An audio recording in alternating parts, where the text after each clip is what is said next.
worksheet. Worksheet atau kertas kerja atau lembar kerja itu tuh berfungsi sebagai biar kita tuh memudahkan dalam penghitungan laporan laba rugi.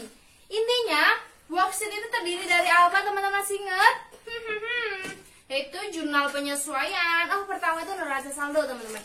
Habis neraca saldo, jurnal penyesuaian, neraca saldo setelah penyesuaian, laporan laba rugi dan neraca.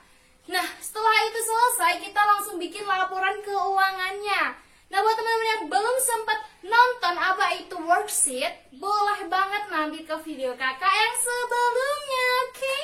Nah, kali ini kita ngebahas tentang laporan laba rugi. Di mana laporan laba rugi ini hanya terdiri 2 bagian, yaitu bagian pendapatan dan juga bagian beban.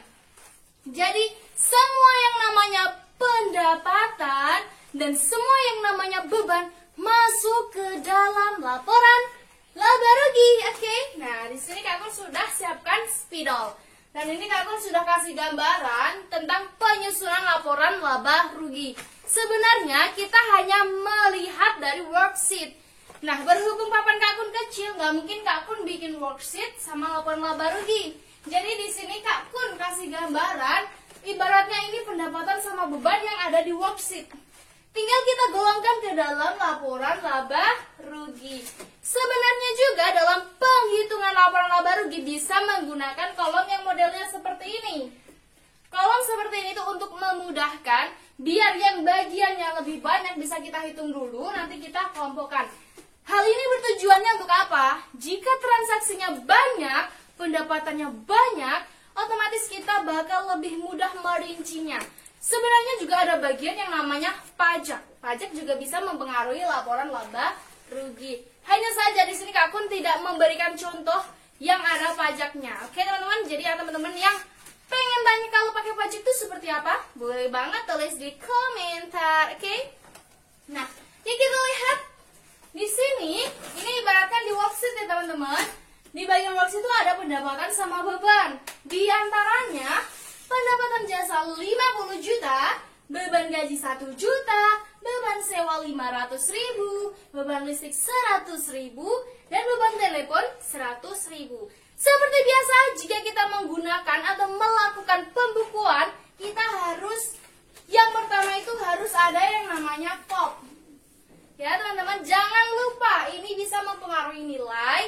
Nilai dalam artian kalau kita sedang uji akuntansi gitu ya, atau kita sedang pembelajaran akuntansi. Dan ini juga bisa memudahkan kita, oh ini ternyata laporan laba rugi, ada yang namanya PT-nya, perusahaannya yang kita cek, yang kita tulis, yang kita laporkan, berarti yang kita perhitungkan gitu ya. Nah, yang kolom kedua itu adalah jenis jurnal. Nah, berhubung ini laporan laba rugi, nama jurnalnya laporan laba rugi. Nah, untuk periodenya sendiri, itu periode berakhir di akhir periode gitu ya, yang berakhir di akhir periode. Wah, intinya gitu ya teman-teman. Nah, ini kami ibaratkan sebagai tanggal periode 31 Desember 2020. Oke. Nah, kakun pakai kolom yang modelnya 3 kolom seperti ini. Sebenarnya bisa kita pakai 4 kolom, cuma kakun kan memperhitungkan dengan jumlah transaksi. Semakin banyak transaksi boleh kita pakai 3 kolom, bahkan 1 kolom juga nggak masalah. Ini hanya untuk memudahkan kita dalam melihat atau menganalisis. Nah, di sini pendapatan jasanya sama, langsung kita tulis di bagian pojok 500.000.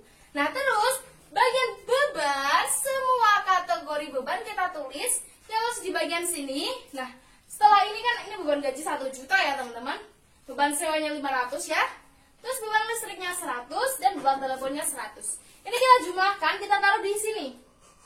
Nah, rumusnya itu bahwa pendapatan itu akan dikurangkan dengan beban. Bahwa beban sebanyak apapun itu sifatnya mengurangi si pendapatan. Nah, ini setelah kita jumlahkan bahwa bebannya itu senilai 1.700.000. Nah, kita tinggal hitung aja. 50 juta dikurangi 1.700.000 berapa? Coba cek ya teman-teman.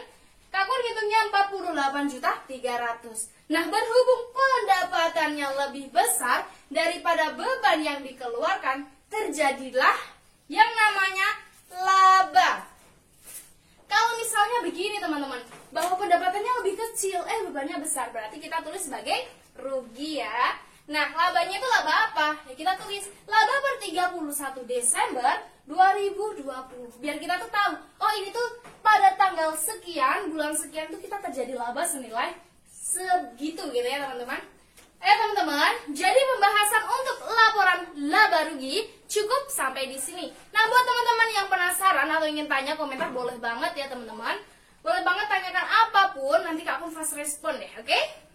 Intinya teman-teman, jangan lupa subscribe juga biar teman-teman tahu kelanjutan dari siklus akuntansi. Karena Kak Akun di sini bikin videonya itu berangsur-angsur dari yang termudah sampai yang tersulit gitu ya.